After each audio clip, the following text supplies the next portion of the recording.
All right, diving right in today, we're tackling a pretty crucial part of keeping any organization running smoothly. We're looking at risk control, specifically how it works within ERM, enterprise risk management. We've got a ton of info here, really laying out those core strategies for managing risks. The stuff we've already identified as potential problems. Yeah, it's all about minimizing the chances of things going wrong. And then, if they do go wrong, how do you reduce the impact? Right, and doing all of that while still hitting those big organizational goals, right? Not getting so bogged down in risk that you forget why you're in business in the first place. Absolutely. And what I find really useful about the material we've got here is how it presents those different ways of managing risk. It's not just a jumble of ideas. There's a real framework here. It covers everything from simple, everyday hazards to those big, complex financial risks. Even reputational risks, which can be so hard to quantify, right? Yeah, for sure. So the goal today then is to kind of to sift through all of that and pull out those really crucial insights, help our listeners get a good grasp on how organizations can handle risk effectively without getting overwhelmed. Exactly. We want to make this practical and applicable. All right. So let's jump into it. The material we're looking at, it starts off by laying out a hierarchy, like a ranking of ways to deal with hazard risks. Could you break that down for us, those four main categories? Sure thing. So we've got preventive controls, Mhm. then corrective, directive, and finally detective controls. And the material makes a really important point right at the beginning. It stresses that those preventative controls, they're generally the most valuable.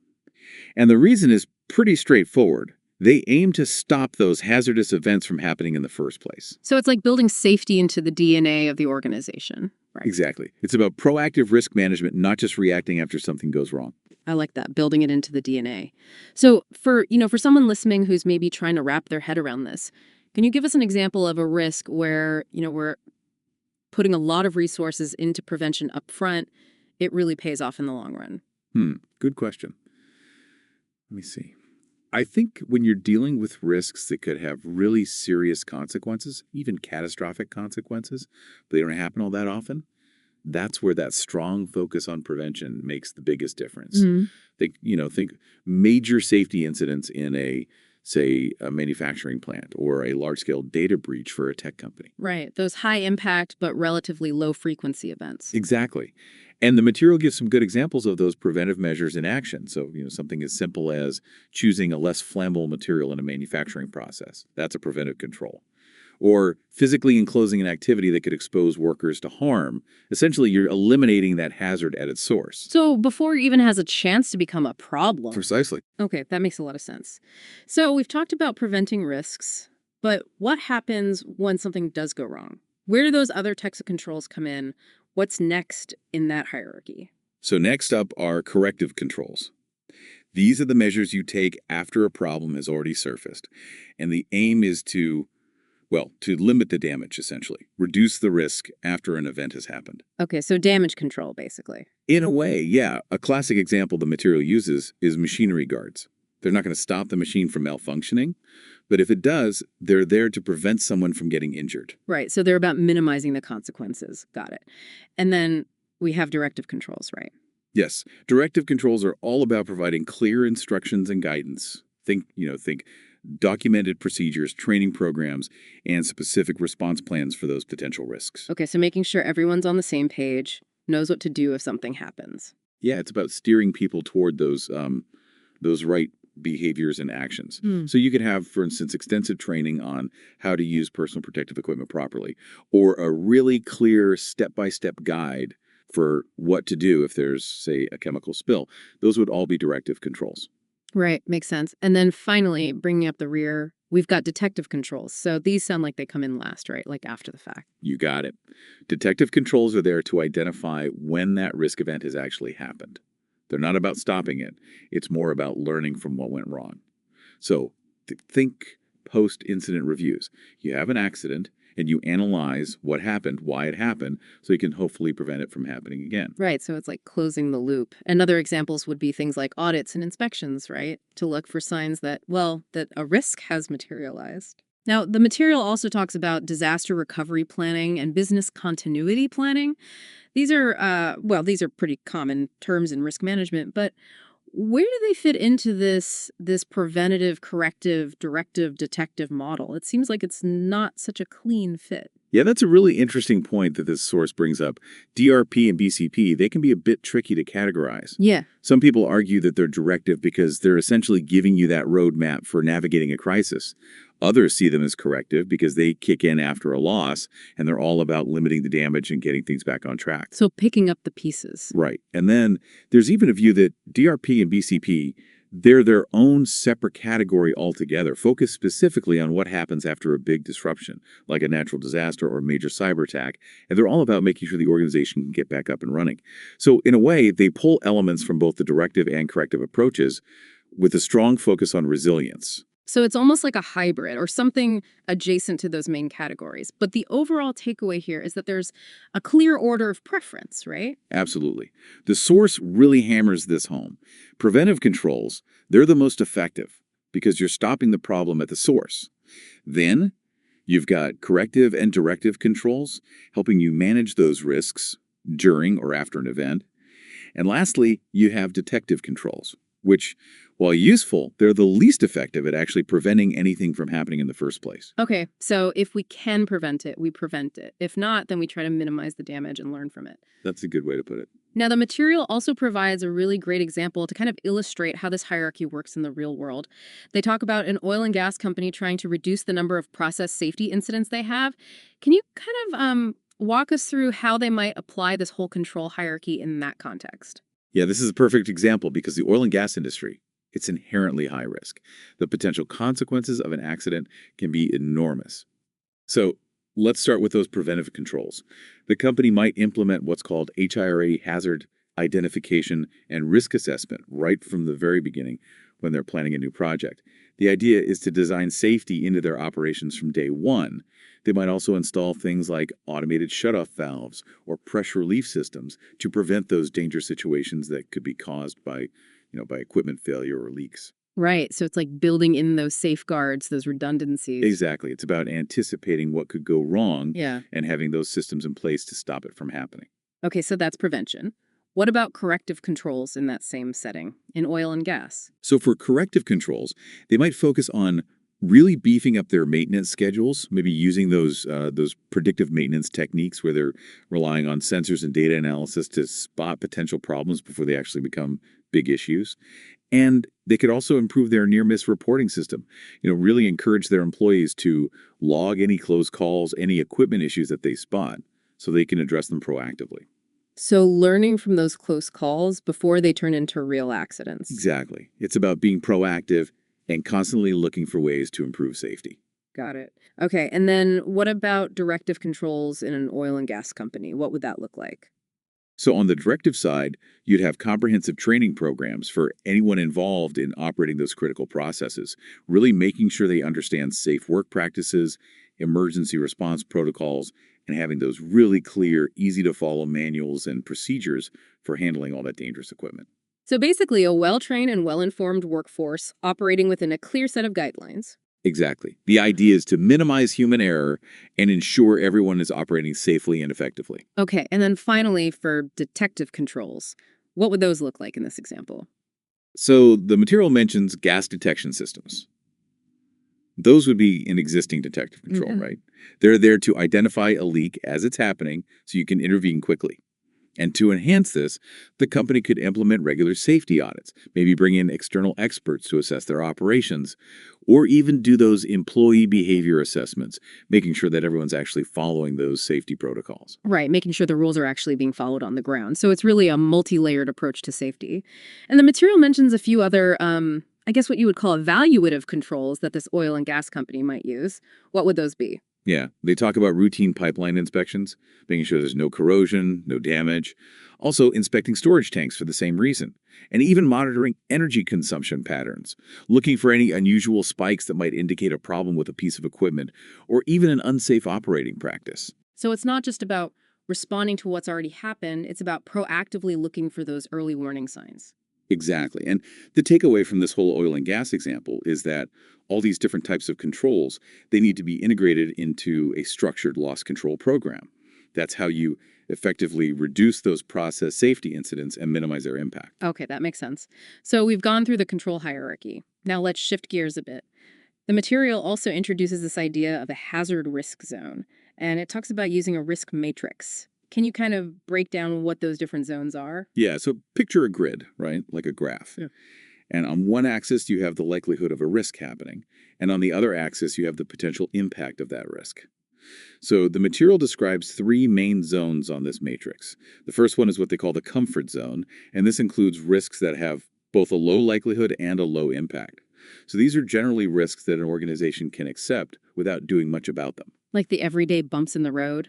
Exactly. Stuff happens, but it's usually not a big deal.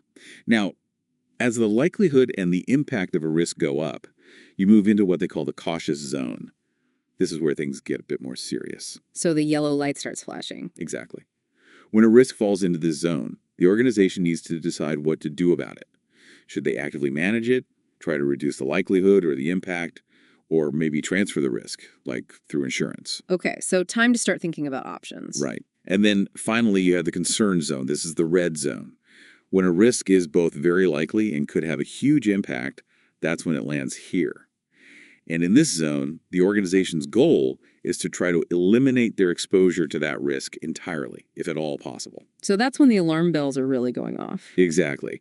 And there's a really important line on this matrix, the line between that cautious zone and the concern zone. That line represents the organization's risk appetite. Okay, so the level of risk they're willing to accept. Exactly. It's essentially what keeps them up at night. Yeah. And the material makes an interesting point here. It says that sometimes even really high risks, those that fall into the concern zone, can't be totally avoided. So sometimes you have to live with a certain level of risk. Right. Maybe it's because the risk is fundamental to their core business, or they've consciously decided to pursue a high-risk, high-reward strategy. But the key is that they're doing it with their eyes wide open. They understand the risk they're taking. Okay, so informed risk-taking. Got it. Now, let's dive a bit deeper into those individual control types. We've talked about the hierarchy, but the material really emphasizes that preventive controls are the most important. Why is that? And can you give us some examples of how they might be used in contexts other than that oil and gas example we talked about? As we said before, those preventive controls, they're all about stopping those risks from ever happening. And, ideally, that's what you want to do.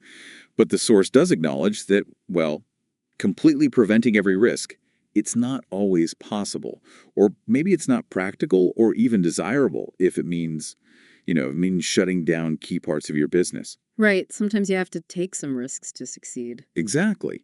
So beyond the oil and gas examples, think about something like requiring two people to approve any large payments.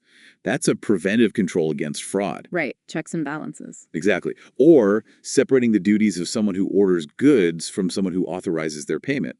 Again, that's about preventing a single person from potentially committing fraud. And in health and safety, it could be something like switching to a less hazardous chemical. So it's about removing the hazard or the opportunity for that hazard to cause a problem. Exactly. And there's some real advantages to that approach, right? If you eliminate the risk entirely, you don't need to spend time and resources managing it. But as the material points out, sometimes those preventive controls, they can be really expensive or just not practical to implement. Sometimes you can't completely eliminate a risk without making major changes to how you do business. So it's a balancing act, I guess. It is. And that's why in health and safety, they talk about eliminating risks as far as it is reasonably practicable. It's about finding that balance between the cost of the controls and the benefit you get from increased safety. Right, has to be reasonable. So what about those corrective controls? When are they the right choice? Corrective controls are your go-to when prevention just isn't feasible, or maybe it's not the most cost-effective option. So the aim here is to bring that risk down to a level that the organization finds acceptable within their risk appetite. In health and safety, it could be something like installing physical barriers around dangerous machinery or putting guards on equipment.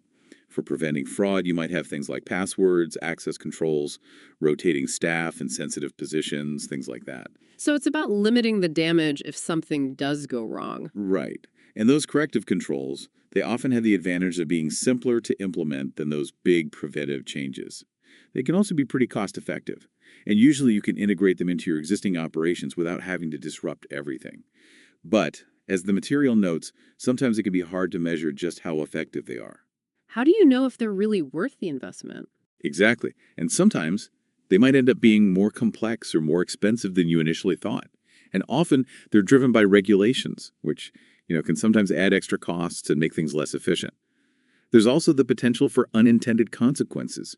Like the source gives the example of sprinkler systems in buildings.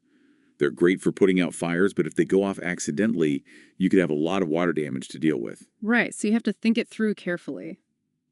Okay, let's move on to those directive controls. This seems like it's all about telling people what to do, right? Yeah, that's a good way to think about it. Hmm. Directive controls are all about those procedures, those training sessions, those work instructions that tell your staff how to do things safely and correctly.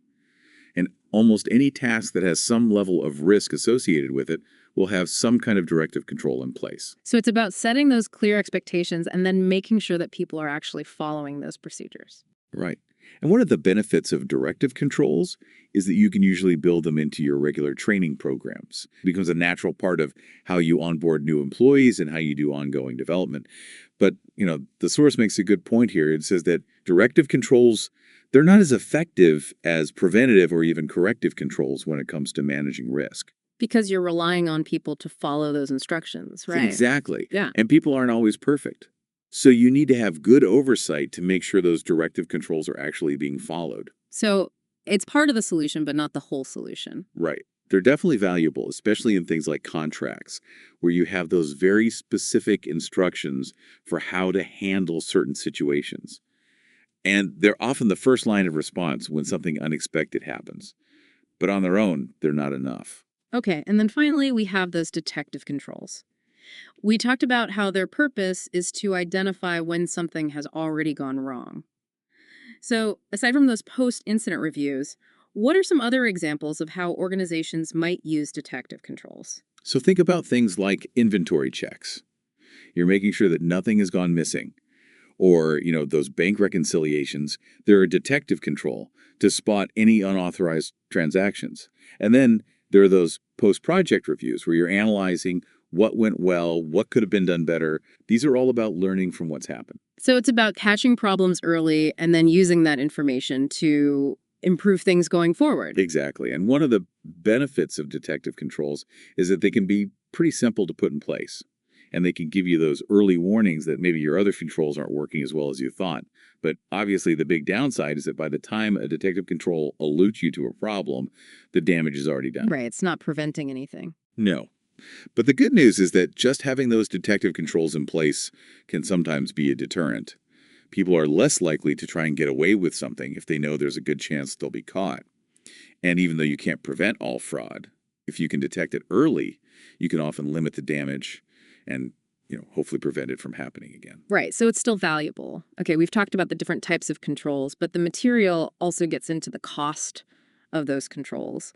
And, in the real world, organizations have to balance the need for controls with with the financial reality, right? You can't just spend unlimited amounts of money on controls. Absolutely. Resources are always limited. So the material introduces this concept of inherent risk, which is basically the level of risk you face before you implement any controls. So it's like your starting point. Right. And then you have your current level of risk, which is the risk that remains after you've put those controls in place. So those controls, they have what's called a control effect. They're reducing the level of risk. Like a buffer against that inherent risk. Exactly. And when organizations are looking at those different risk levels, that inherent risk, those intermediate risk levels where they have some controls in place, and then their target risk level, they have to consider the cost of each of those controls. That cost becomes part of the total cost of managing the risk. And it helps them decide if those controls are actually worth it. Like the source gives an example. Say you have risk A and risk B. Risk A needs 3 controls to get down to that target level, while risk B only needs 1. Clearly, managing risk A is going to be more expensive.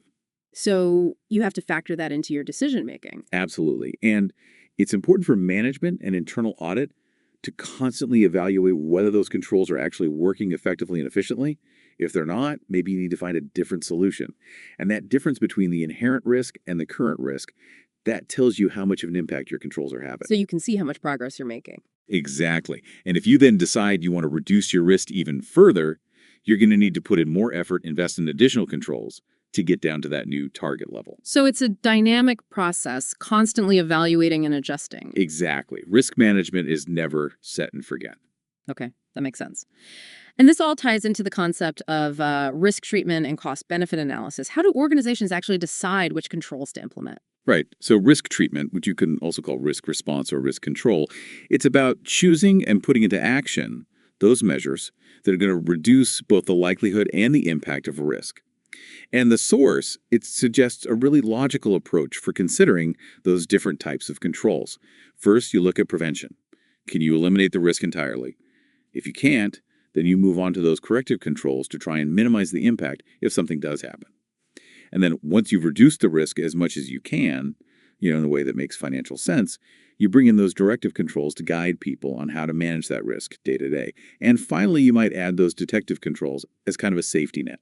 So a layered approach, starting with the most effective measures. Exactly. It's about being strategic and deliberate in how you approach risk control. But how do you know how much effort you need to put in?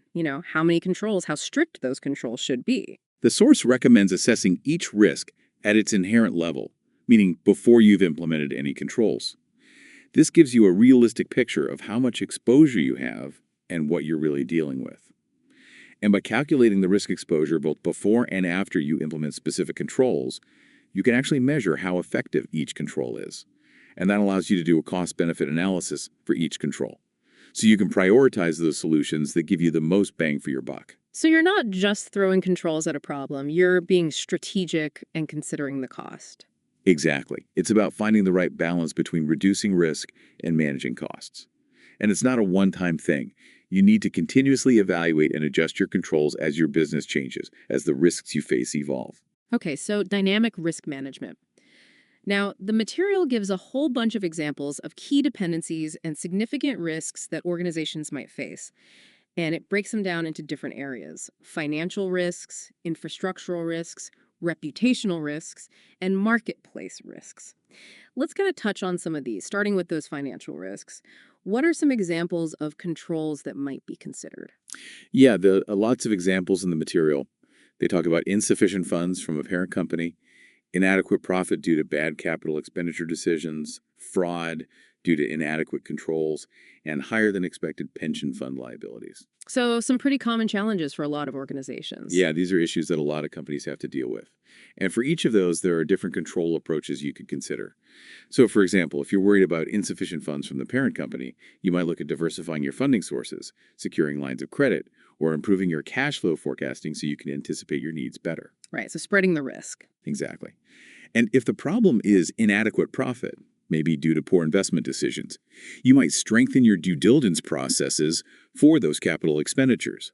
You could do sensitivity analysis on those projected returns to see how they hold up under different scenarios, and you could also do post-implementation reviews to see what went well and what could have been done better. So, learning from your mistakes. Absolutely. And then for fraud, well, a lot of what we talked about earlier comes into play here. You want a strong ethical culture in the organization, clear segregation of duties, strong internal controls. You might also have dedicated fraud detection systems and regular audits to make sure everything is above board. And finally, for those pension fund liabilities, you might need to review your investment strategy, increase your contributions, or even explore options for transferring that risk. Okay, so a range of options depending on the specific challenge. What about infrastructural risks? What are some examples there?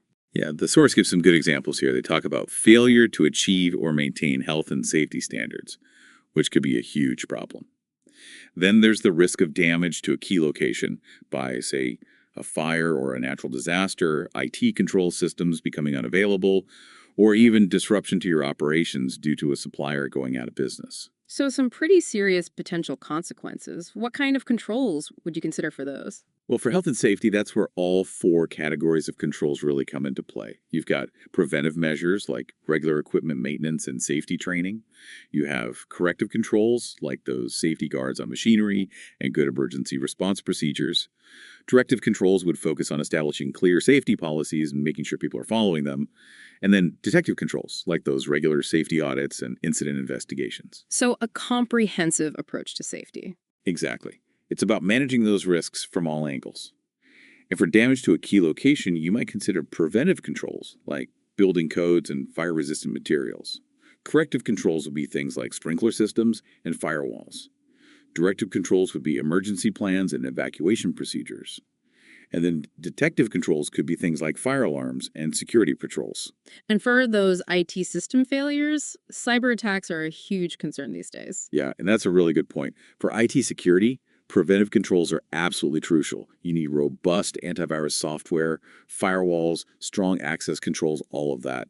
And then corrective controls would focus on data backup and recovery. Directive controls would include those IT security policies and training for everyone who uses the system. And then detective controls might include things like intrusion detection systems and those regular security audits. So basically, a layered approach to security. Exactly. It's about making it as difficult as possible for those attackers to get in, and then having systems in place to detect and respond if they do manage to breach your defenses. And, the source also talks about the importance of having those disaster recovery plans. You need to be prepared for those worst case scenarios where your entire IT system goes down. Right, so you can get back up and running as quickly as possible. Exactly. And there are different options for that, like those hot start, cold start, and warm start backup facilities. It depends on how quickly you need to be back online and how much you're willing to spend. Okay, so a lot to consider there. What about those reputational risks? The source talks about the damage that a product recall can do to a brand. How can organizations control those risks? Yeah, reputational damage can be a huge problem, and it can be really hard to recover from. So when it comes to product recalls, preventive controls are key. You want to have those rigorous quality control processes in place throughout the entire product life cycle.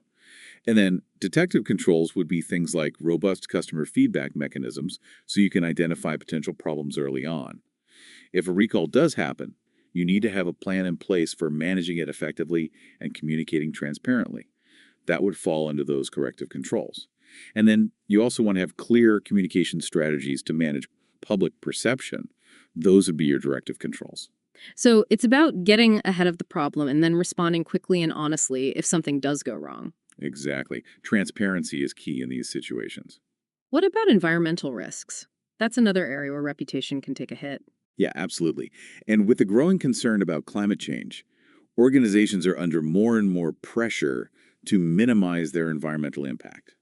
So you've got issues like contaminated land and water, emissions, waste disposal, and there are lots of controls that organizations are putting in place. They're sourcing sustainable materials, establishing recycling programs, encouraging employees to use public transport, and making sure they comply with all the environmental regulations. So it's about taking a holistic approach to sustainability. Exactly. It's not just about ticking boxes, it's about making a genuine effort to reduce your impact. Okay, and then finally, under those marketplace risks, the material talks about technology developments. How can organizations control those risks? It seems like technology changes so quickly these days, it's hard to keep up. It is. Keeping pace with those changing customer expectations and those rapid technology advancements, it's a huge challenge. And it requires organizations to be adaptable, to invest in R&D, and sometimes to be willing to take some calculated risks. They might need to partner with other companies through joint ventures to get access to that expertise or share those development costs. And sometimes you even see competitors collaborating on common technologies just to make it more affordable. So it's about being flexible and finding creative solutions. Exactly. And it's also about really understanding your customers, what they want, what they need, and how technology is changing those needs. Okay, and then the last marketplace risk we'll talk about is regulatory risks. These seem particularly tricky because the regulatory landscape is always changing, right? What are some things that organizations can do to control these risks? Yeah. Regulatory risk is a big challenge. You've got constant changes, you got regional differences in laws, and you have those shifting public attitudes that can influence regulation. So it can be really hard to keep up and make sure you're always in compliance. Global insurance programs, they're a good example of this. Different countries have different rules about things like premium taxes and non-admitted insurance. And staying compliant can mean working with those third-party experts, those local experts who really understand the regulations. So it's about having those systems in place to monitor the regulatory environment and make sure you're adapting as things change. Exactly. You need to be proactive and you need to be prepared to adjust your operations as needed. This has been an incredibly thorough overview of risk control techniques. But the material we've been looking at, it goes even deeper. It talks about the nature of internal control and how it relates to ERM. Can you give us a kind of a brief overview of what that entails? Sure. So internal control within ERM, it's basically all the processes, the policies, the procedures that an organization puts in place to effectively manage those risks. Mhm. It's about making sure things are running smoothly, that your financial reporting is accurate, and that you're complying with all the relevant laws and regulations. So it's like the foundation of good risk management. Exactly. It's that framework that allows you to manage risk effectively. Mm. And the material talks about how internal control reflects the maturity of an organization's risk management processes. The more mature your processes are, the more robust your internal controls are likely to be.